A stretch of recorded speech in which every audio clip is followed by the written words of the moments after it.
શ્રી ગણેશાય નમઃ. માતા સરસ્વતીને નમઃ. સત્સંગ સાગર યુટ્યુબ ચેનલમાં આપ સૌનું હાર્દિક સ્વાગત છે. માનવ જીવનમાં સત્ય, ન્યાય અને કર્તવ્યનું મહત્ત્વ અત્યંત ઊંડું છે. પ્રાચીન સમયથી જ ધર્મ અને નૈતિકતાઓ આપણું માર્ગદર્શન કરતી આવી છે. આ પરંપરામાં ધર્મરાજાની વાર્તા એક એવી પ્રેરણાદાયક કહાની છે જે આપણને સાચા માર્ગ પર ચાલવાની શક્તિ આપે છે. ધર્મરાજા પાત્ર સત્તાના શાસક નથી, પરંતુ ન્યાયના પથ પર અડગ રહેનાર મહાન માનવીનું પ્રતીક છે. તેમની જીવનકથા આપણને શીખવે છે કે અસત્ય, લાલચ કે અન્યાય કેટલો પણ મોટો હોય, અંતે જીત સત્ય અને ધર્મની જ થાય છે. તો મિત્રો, આજે આપણે આ વિડીયોમાં સાંભળીશું ધર્મરાજાની વ્રતકથા. આ વ્રત મકર સંક્રાંતિના દિવસથી શરૂ થાય છે અને તે 6 મહિને પૂરું થાય છે. વ્રત કરનારે નાહી ધોઈને આ વાર્તા સાંભળવી. એ સાંભળતી વખતે ધર્મરાજા ધર્મરાજા એમ બોલતા રહેવું. આ વ્રત કરનારે બને તેટલું પુણ્યદાન કરતા રહેવું જોઈએ. એક ગામમાં એક બ્રાહ્મણ અને બ્રાહ્મણી રહે. સંતાનમાં તેમને 2 દીકરા હતા અને એક વિધવા છોકરી હતી. બંને ગરીબ હોવા છતાં ધર્મના રાગી હતા. તેઓએ નિયમ લીધું હતું કે અતિથિને જમાડ્યા પછી જ જમવું. ક્યારેક અતિથિ ન આવે તો તેઓ કબૂતરને ઝાર નાખતા, ગાયને ઘાસ ખવડાવતા, તે પછી બધા જ જમતા. કપરા સંજોગોમાં પણ તેમણે નિયમ જાળવી રાખ્યું. જ્યારે બંને છોકરા ભણી ગણીને હોશિયાર થયા ત્યારે માતા પિતાની આજ્ઞા લઈ પરદેશ કમાવા ગયા. એવામાં ચોમાસું બેઠું ને તોફાન સાથે એટલો બધો વરસાદ વરસ્યો કે બધા ઘરમાં ભરાઈ બેઠા. બ્રાહ્મણ અને બ્રાહ્મણી અતિથિની રાહ જોતા હતા, પણ વરસાદને લીધે કોઈ અતિથિ દેખાયો નહીં. બધાને ભૂખે જીવ જતો હતો, પણ નિયમ જાળવીને બેઠા હતા. ત્રણેયની અડગ ટેક જોઈને તેમની પરીક્ષા કરવા ભગવાને હંસનું રૂપ લીધું અને લક્ષ્મીજી બન્યા હંસાણી. બંને ઉડતા ઉડતા આ બ્રાહ્મણના આંગણામાં આવ્યા. બ્રાહ્મણ બ્રાહ્મણી તેમને જોઈ હરખાયા. જો આ હંસલા દાણા ચરે તો તેમનું નિયમ જળવાય તેમ હતું. બ્રાહ્મણીએ ઝાર લાવીને ઉછાળી, બ્રાહ્મણે બાજરી વેરી અને છોકરીએ ચોખ્ખા હંસલા આગળ ઉછાળ્યા. પણ હંસ અને હંસલી એક પણ દાણો ચાંચમાં લીધો નહીં. બ્રાહ્મણ બ્રાહ્મણી રડવા લાગ્યા કે અમારું શું પાપ જાગ્યા કે આ પંખીઓ પણ અમારું અન્ન ખાતા નથી. હંસ કહે, અમે તો માન સરોવરના હંસલા, સાચા મોતીનો ચારો ચરીએ, અમે દાણા ચાંચમાં ન માંડીએ. બ્રાહ્મણ બ્રાહ્મણી મૂંઝાયા કે દાણાના સાચા છે ત્યાં સાચા મોતી ક્યાંથી લાવવા? મોતી હોય કે ન હોય, પણ આંગણે આવેલા અતિથિને ભૂખ્યા તો કેમ જવા દેવાય? ચતુર બ્રાહ્મણી ગામના ઝવેરી પાસે ગઈ ને મોતીની માંગણી કરી. ઝવેરી શેઠ, મને 1.25 શેર મોતી આપો. 1.25 શેર મોતી? અરે, તેની કિંમત કેટલી થાય તેનું ભાન છે? ઝવેરી ગુસ્સાથી કહ્યું. બ્રાહ્મણી કહે, બહુ રૂપિયા થાય, જે થશે તે મારું ઘર વેચી સાટીને પણ ચૂકવી આપીશ. ઝવેરીએ ભરોસો રાખી મોતી જોખી આપ્યા. 1.25 શેર મોતી લઈ બ્રાહ્મણી ઘેર આવી અને હંસલા આગળ ઉછાળ્યા. પીવા માટે પાણી તો ક્યારનુંય ત્રાંબા કુંડીમાં ભરીને ત્યાં મૂકી રાખ્યું હતું. હંસ હંસલી તો એક મોતી સિવાય બધાય મોતી ચરીને પાણી પીને પાંખ ફફડાવી ઉડી ગયા. બ્રાહ્મણ બ્રાહ્મણીના આનંદનો પાર ન રહ્યો. ઘણા દિવસે તેમનું અતિથિનું વ્રત સચવાયું એટલે બધા જમ્યા. જમ્યા પછી આંગણામાં વાસીદું વાળવા લાગી તો એક મોતી પડેલું હાથમાં આવ્યું. તેણે તુલસી ક્યારામાં નાખ્યું. તે પછી કામમાં લાગી ગઈ. હંસના રૂપમાં આવેલા ભગવાને જાણી બૂજીને એ મોતી રહેવા દીધું હતું. એ મોતીના અનેક મોતી થયા. સવારે બ્રાહ્મણીની છોકરી પાણી ભરવા ઉઠી અને તેની નજર તુલસી ક્યારા ઉપર પડતા તે નવાઈ પામી. તુલસી ક્યારામાં ડાળીએ ડાળીએ મોતીના ઝુમખા લાગેલા હતા અને તેમાંથી ઘણા મોતી ખરી નીચે પડ્યા હતા. બ્રાહ્મણીએ બધા મોતી જોયા અને આનંદમાં આવી ગયા. બ્રાહ્મણી સમજી કે ભગવાને લાજ રાખવા આ લીલા કરી છે. તેણે તો બધા મોતી સાડલાના છેડે બાંધ્યા. ઝવેરીએ મોતીની પરખ કરી તો તેણે તે ઘણા જ કિંમતી હતા અને તોલમાં પણ 1.25 શેર હતા. તેણે ખુશ થઈને બ્રાહ્મણીને કહ્યું, ગોરાણી, બરાબર 1.25 શેર મોતી છે. તમારી પ્રામાણિકતા બદલ હું ધન્યવાદ આપું છું. બ્રાહ્મણી ઘેર આવી ત્યાં સુધીમાં છોકરીએ રસોઈ બનાવી નાખી હતી. એવામાં બ્રાહ્મણ કોઈ અતિથિને લઈ ઘેર આવ્યો. તેને જમાડીને બધા જમ્યા અને આખો દિવસ પ્રભુ ભક્તિમાં પસાર કર્યો. બીજે દિવસે પણ તુલસી ક્યારા ઉપર મોતી ચમકી રહ્યા હતા. તે બ્રાહ્મણીએ ઉતારી તોલ્યા તો 1.25 શેર થયા. આ રીતે રોજ મોતી મળવા લાગ્યા. ગામના રાજાએ આ વાત જાણી અને તે 1.25 શેર મોતી આપતો તુલસી ક્યારો પડાવી લેવાની ઈચ્છા થઈ. એ તો સિપાઈઓને લઈ બ્રાહ્મણને ઘેર ગયો. જોયું તો તુલસી ક્યારા પર મોતીઓ ચમકી રહ્યા હતા.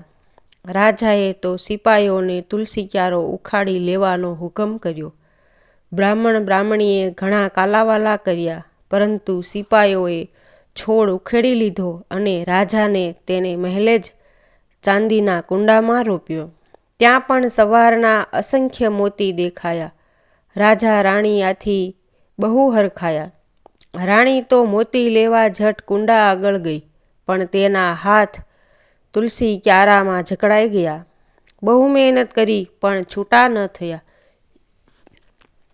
રાજા મદદે આવ્યો તો તે સપડાયો. આ જોઈ દાસ દાસી દોડી આવ્યા, પણ કોઈ હાથ છૂટા કરાવી શક્યું નહીં. બધાએ ગભરાઈ ગયા હતા. રાજાને મનમાં થયું કે તુલસી ક્યારો બ્રાહ્મણના હકનો છે, માટે તેને બોલાવો તો અમારો છુટકારો થશે. સિપાઈઓ બ્રાહ્મણને માન સહિત મહેલે લાવ્યા કે તરત જ રાજા રાણીના હાથ છૂટા થઈ ગયા. રાજા રાણી બ્રાહ્મણના પગે પડ્યા અને તેને તુલસી ક્યારે હાથ જોડીને પાછો આપી દીધો. બ્રાહ્મણે તુલસી ક્યારો અસલ જગ્યાએ રોપી દીધો એટલે રોજ સવારે મોતી ઉતરવા લાગ્યા. તેમાંથી થોડા મોતી ઝવેરીને ત્યાં સારી કિંમતે વેચીને બ્રાહ્મણે મોટું ઘર બંધાવ્યું અને તેમાં તે પોતાની પત્ની તથા વિધવા પુત્રી સાથે સુખરૂપે રહેવા લાગ્યો.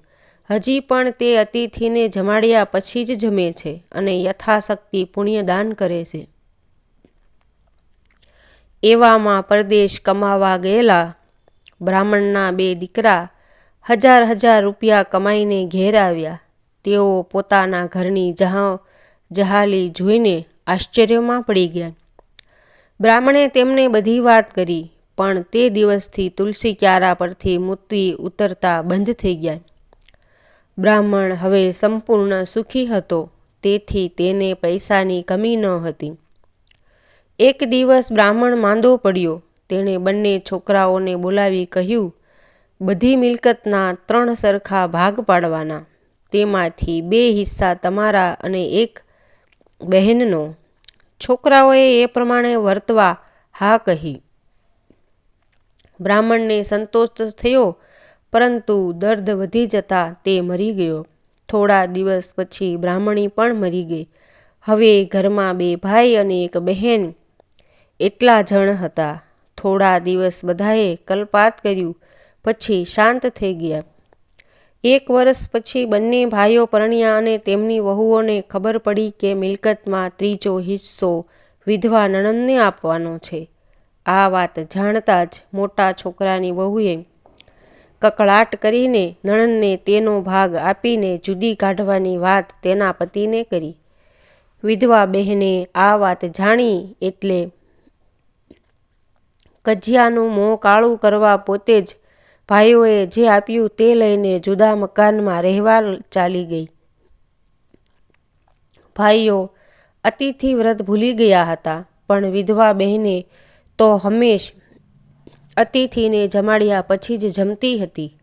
ભાઈઓએ બહેન પ્રત્યે મમતા હતી, તેથી વારા ફરતી બહેનને ત્યાં જતા, પરંતુ તેમની વહુને આ ગમ્યું નહીં.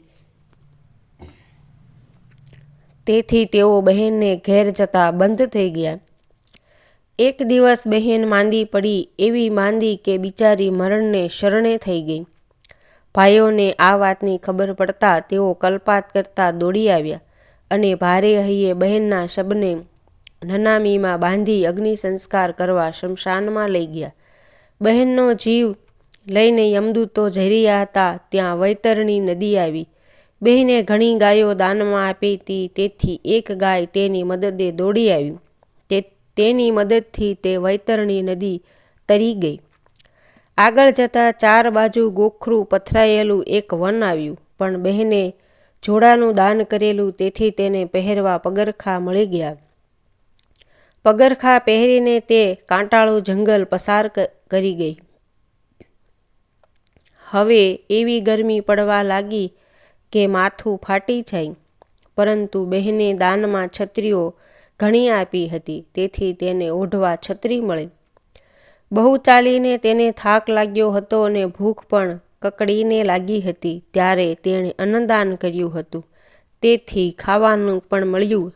તેનું પુણ્યદાન આ વખતે આગળ આવ્યું. આગળ જતાં લોખંડનો રસ્તો આવ્યો. તે અંગારાની માફક ધગધગી રહ્યો હતો, પરંતુ બહેને વસ્ત્રદાન કર્યું હતું, તેથી રસ્તા પર કાપડના થર જામી ગયા અને તેના પર ચાલી તે આસાનીથી બહાર નીકળી ગઈ. આખરે યમદૂતો બહેનને ધર્મરાજાના દરબારમાં લઈને આવ્યા. ચિત્રગુપ્તે ચોપડામાં બહેનના નામનું ખાતું કાઢી તપાસ્યું તો તેમાં જાત જાતના વ્રત નોંધેલા હતા, પરંતુ ધર્મરાજાનું વ્રત ક્યાંય લખેલું ન હતું. ધર્મરાજા ગુસ્સે થઈ બોલ્યા, હે બાઈ, તે મારું વ્રત ટાળ્યું, માટે તારે મૃત્યુલોકમાં પાછા જવું પડશે. બહેને કહ્યું, હે ધર્માત્મા, આપનું વ્રત હું જરૂર કરીશ, પરંતુ તેની વિધિની મને ખબર નહીં, એટલે કર્યું નથી, માટે વિધિની સમજણ પાડો. ધર્મરાજાએ કહ્યું, ગમે તે દિવસથી મારું વ્રત થઈ શકે છે. શરૂ કર્યા પછી 6 મહિને વ્રત પૂરું થાય. સવારના નાહી ધોઈને મારા નામનો દીવો કરી હાથમાં ચોખા રાખી મારી વાત કહેવાની. 6 મહિના ભાવપૂર્વક વ્રત થાય ત્યારે વ્રતનું ઉજવણું કરવું. ઉજવણું કરતી વખતે એક વાંસનો ટોપલો લેવાનો, તેમાં 1.25 શેર વજનની લાકડાની હોડી, 1.25 શેર વજનની નિસરણી, 1.25 શેર જુવાર અને સોના રૂપાની 2 મારી મૂર્તિઓ મૂકવાની. તે બધું બ્રાહ્મણને દાનમાં આપી દેવાનું. ઉજવણીમાં 1.25 શેર સુખડી કરીને 4 ભાગ કરવાના. તેમાંથી 1 ભાગ બ્રાહ્મણને, 1 ભાગ ગોવાળને, 1 ભાગ બાળકને અને 1 ભાગ પ્રસાદ તરીકે પોતે લેવો અને તેમાંથી થોડોક આજુબાજુ પ્રસાદ તરીકે વહેંચી દેવાનો. બહેન કહે, હું જરૂર તમારું વ્રત કરીશ. ધર્મરાજાએ કહ્યું, સારું, તું પૃથ્વી પર પાછી જા અને મારું વ્રત કરીને અહીં આવજે. આ બાજુ શમશાનમાં ભાઈઓ બહેનના અગ્નિ સંસ્કારની તૈયારી કરી રહ્યા હતા. ત્યાં ભગવાનની આજ્ઞાથી લક્ષ્મીજી ડોશીનું સ્વરૂપ લઈને લાકડીના ટેકે શમશાનમાં આવ્યા અને ચિતા પાસે જઈ શબ ઉપર હાથ ફેરવ્યો. તે સાથે મરેલી બહેન સજીવન થઈ ડોશીના પગે પડી અને તેના ભાઈઓ આ ચમત્કાર જોઈને ડોશીને નમ્યા. ભાઈઓ ડોશીને પોતાના ઘેર લઈ ગયા. બહેન પણ સાથે જ હતી. ભાભીઓ વેરઝેર ભૂલી ગઈ હતી, તેથી તેણે 6 મહિના સુધી વિધિપૂર્વક ધર્મરાજાનું વ્રત કરી ઉજવણું કર્યું. તે વખતે પેલી ડોશીની આંખમાં આંસુ આવી ગયા. બહેને રડવાનું કારણ પૂછ્યું તો ડોશીએ કહ્યું, હે બાઈ, તમે ધર્મરાજાનું વ્રત પૂરું કર્યું એટલે હવે સ્વર્ગમાં જવાની પછી અહીં મારી સેવા કોણ કરશે? બહેને કહ્યું, માજી, મારે જવાનો વખત થશે ત્યારે તમને સાથે લઈ જઈશ, એમાં વળી રડવા શું બેઠા? થોડા દિવસ પછી બહેનની તબિયત બગડી અને તે ટૂંકી માંદગી ભોગવી મરી ગઈ. ધર્મરાજાના દૂતો બહેનને સ્વર્ગમાં લઈ ગયા. ભાઈઓ અગ્નિ સંસ્કાર કરીને આવ્યા ત્યારે જ્યાં બહેનનો ખાટલો હતો ત્યાં કંકુના પગલાં પડેલા દેખાયા. તેના પર મોતી અને ચોખા વેરાયેલા હતા. આથી બહેન સ્વર્ગે ગયા એવી ભાઈઓને ખાતરી થઈ ગઈ. ત્યારથી તેમની વહુઓ ધર્મરાજાનું વ્રત કરવા લાગી. જે કોઈ આ ધર્મરાજાની કથા વાંચશે, સંભળાવશે અને ધર્મરાજાનું વ્રત કરશે તેને બહેનની જેમ ફળ મળશે. જો તમને મારો આ વિડીયો પસંદ આવે તો તમારા ભાઈ બહેન મિત્રોમાં શેર કરો, લાઈક કરો અને સબસ્ક્રાઈબ કરો અને કોમેન્ટમાં લખો ધર્મરાજાની જય.